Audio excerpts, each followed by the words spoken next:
all day.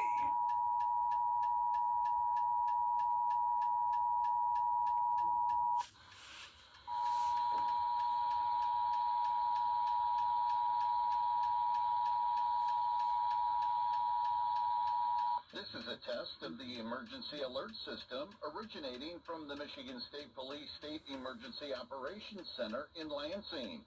If this had been an actual emergency, such as a tornado, toxic material release, nuclear plant incident, widespread phone or power outages, Michigan or doesn't other really state have or local nuclear power emergency that affects plants. safety, official messages would have followed the alert tone. This test is presented in conjunction with Michigan Severe Weather Awareness Week. Severe weather can strike at any time. It is important to be prepared to act when the sirens sound and or alerts are issued. For preparedness information and materials, Don't tell me visit how to live my life. michigan.gov/MI-ready. This concludes this test of the emergency alert system.